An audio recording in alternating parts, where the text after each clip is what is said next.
പുതിയൊരു വീഡിയോയിലേക്ക് എല്ലാവർക്കും സ്വാഗതം. ഇന്ന് നമ്മൾ വളരെ സിമ്പിളായിട്ട് പെട്ടെന്ന് തയ്യാറാക്കി എടുക്കാൻ പറ്റിയ നല്ല ടേസ്റ്റിയായ നല്ലൊരു കറി റെസിപ്പിയുമായാണ് വന്നിരിക്കുന്നത്. അതിനായിട്ട് ഒരൽപ്പം ചുവന്ന പരിപ്പ് നമ്മൾ എടുത്തിട്ടുണ്ട്, ഒരു വഴുതനങ്ങയും എടുത്തിട്ടുണ്ട്. ഇനി ഇത് തയ്യാറാക്കുവാനായിട്ട് ഈ പരിപ്പ് ഒന്ന് കഴുകി ക്ലീൻ ചെയ്തെടുത്തുകൊണ്ട് വരാം. ചീനച്ചട്ടിയിൽ ഒരൽപ്പം വെള്ളം വെച്ച് കൊടുത്ത് ഒന്ന് അടുപ്പത്ത് തിളയ്ക്കുവാനായിട്ട് വെച്ച് കൊടുത്തിരുന്നു. ഈ ചെറിയ ചൂടായി വന്നിട്ടുണ്ട് വെള്ളം. ഈ സമയം നമുക്ക് ഇതിനകത്തേക്ക് കഴുകിയെടുത്ത പരിപ്പിട്ട് കൊടുക്കാം. ഒരുപാട് പരിപ്പൊന്നും വേണ്ട, ഒരൽപ്പം മതി. ഇത് നന്നായി ഒന്ന് തിളപ്പിച്ച് നന്നായി ഒന്ന് വേവിച്ചെടുക്കാം. പരിപ്പൊന്ന് തിളച്ച് വരുമ്പോഴേക്കും നമുക്ക് വഴുതനങ്ങ ഒന്ന് കട്ട് ചെയ്തെടുക്കാം. പരിപ്പൊന്ന് ഏകദേശം വെന്ത് വരുന്ന സമയം നമുക്കിതിലേക്ക് ഉപ്പിട്ട് കൊടുക്കാം. ഇതുപോലെ ഒന്ന് വെന്ത് വരുന്നുണ്ട്. ഒന്നുകൂടി ഒന്ന് നന്നായി ഒന്ന് വേവണം. ഇതുപോലെ നമ്മൾ ഒരു മീഡിയം സൈസിൽ നമ്മൾ കട്ട് ചെയ്തെടുത്തിട്ടുണ്ട്. ഇനി ഇതിലേക്ക് ഒരൽപ്പം മഞ്ഞൾപ്പൊടിയും ഒരൽപ്പം ഉപ്പും കൂടി ചേർത്ത് കൊടുത്ത് നന്നായി ഒന്ന് കൈ വെച്ചൊന്ന് മിക്സ് ചെയ്തെടുക്കാം. അടുപ്പത്ത് ചട്ടി വെച്ച് കൊടുത്തതിന് ശേഷം ഇതിലേക്ക് നമുക്ക് ഒരൽപ്പം എണ്ണ ഒഴിച്ചു കൊടുക്കാം.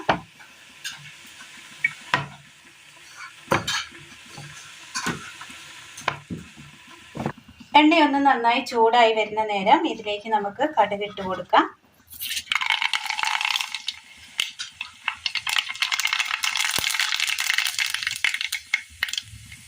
ചെറിയുള്ളി അരിഞ്ഞത്,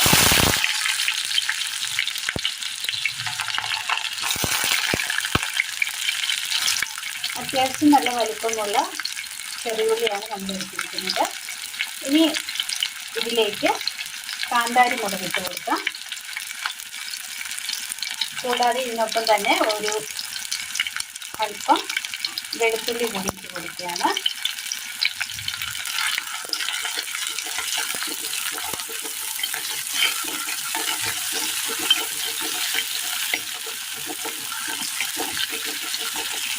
ഇതിനൊപ്പം തന്നെ നമുക്ക് മഞ്ഞൾപ്പൊടിയും ഉപ്പും തിരിഞ്ഞു വെച്ചിരിക്കുന്ന വഴുതനങ്ങ കഷ്ണങ്ങൾ ഇട്ട് കൊടുക്കാം.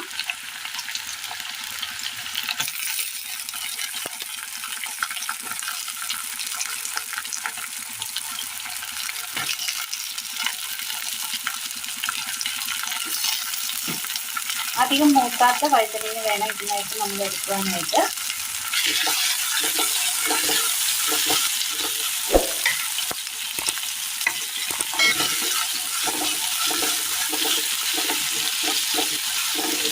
ഇതിലേക്ക് ഒരു 2 തണ്ട് കറിവേപ്പില കൂടി ഇട്ട് കൊടുക്കാം.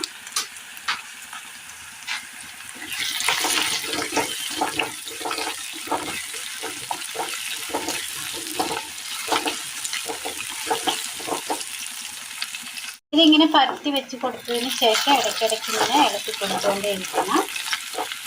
എന്നിട്ട് പിന്നെ ഒന്ന് തട്ടിപ്പൊട്ടി വെച്ച് അങ്ങനെ ഒന്ന് നമുക്ക് വഴറ്റിയെടുക്കണം. ഇത് നല്ലതുപോലെ ഒന്ന് വാടി വരുന്ന സമയം നമുക്ക് ഇതിലേക്ക് ഏകദേശം ഒന്ന് നന്നായിട്ടൊന്ന് വാടി കിട്ടിയിട്ടുണ്ട്. ഇതിലേക്ക് നമുക്ക് ഒരൽപ്പം മഞ്ഞൾപ്പൊടി കൂടി ചേർത്ത് കൊടുക്കാം. ശേഷം ഇതിലേക്ക്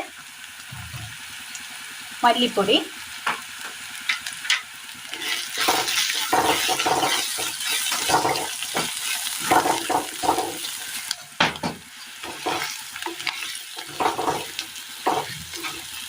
ആ മല്ലിപ്പൊടി ഒന്ന് മൂത്ത് കിട്ടിയിട്ടുണ്ട്. ഈ സമയം നമുക്ക് ഇതിലേക്ക് വേവിച്ച് വെച്ചിരിക്കുന്ന പരിപ്പ് ചേർത്ത് കൊടുക്കാം.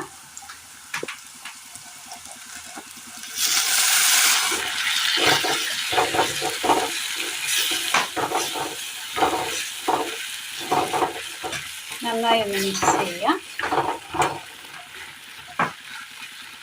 ഒരൽപ്പം വെള്ളം വേണമെങ്കിൽ ചേർത്ത് കൊടുക്കാവുന്നതാണ്. ഒത്തിരി അങ്ങ് കുറുകി പോയത് കൊണ്ടാണ് ഇപ്പോൾ നമ്മൾ വെള്ളം ചേർത്ത് കൊടുത്തിരിക്കുന്നത്. ഒന്ന് അതിൽ കിടന്നൊന്ന് തിളച്ച് വരട്ടെ. വെള്ളം ഒഴിച്ച് കൊടുത്തതിന് ശേഷം നന്നായി ഒന്ന് തിളച്ച് വന്നിട്ടുണ്ട്, നന്നായി ഒന്ന് കുറുകിയിട്ടുണ്ട്. ഈ സമയം നമുക്ക് ഇതിലേക്ക് തീ ഒന്ന് ഓഫ് ചെയ്യാം. ശേഷം ഇതിലേക്ക് നമുക്ക് നന്നായി കുറുക്കിയെടുത്ത തേങ്ങാപ്പാൽ ഒഴിച്ച് കൊടുക്കുകയാണ്.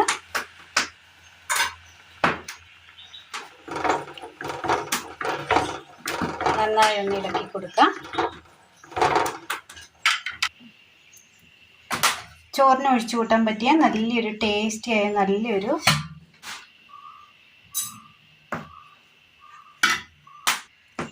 ചോറിന് ഒഴിച്ചു കൂട്ടാൻ നല്ലൊരു കറിയാണ്. എല്ലാവരും ഒന്ന് ചെയ്ത് നോക്കണം. വളരെ പെട്ടെന്ന് തന്നെ നമുക്ക് തയ്യാറാക്കിയെടുക്കാൻ പറ്റിയ നല്ലൊരു നാടൻ കറിയാണ്. ഒരല്പം പരിപ്പോര് വഴുതനങ്ങയും ഉണ്ടെങ്കിൽ പെട്ടെന്ന് നമുക്ക് തയ്യാറാക്കിയെടുക്കാൻ പറ്റിയ ഒരു കറിയാണ്. അപ്പം വേണമെങ്കിലും കഴിക്കാൻ പറ്റിയ നല്ലൊരു കറിയാണ്. അപ്പോൾ എല്ലാവരും ഒന്ന് ചെയ്ത് നോക്കുക. വീഡിയോയെക്കുറിച്ചുള്ള അഭിപ്രായങ്ങൾ കമൻറ്റ് ബോക്സിൽ അറിയിക്കാൻ മറക്കരുത്. വീഡിയോ ഇഷ്ടമായാൽ ഒന്ന് ലൈക്ക് ചെയ്യാനും ഷെയർ ചെയ്യാനും സബ്സ്ക്രൈബ് ചെയ്യാനും മറക്കരുതേ. താങ്ക്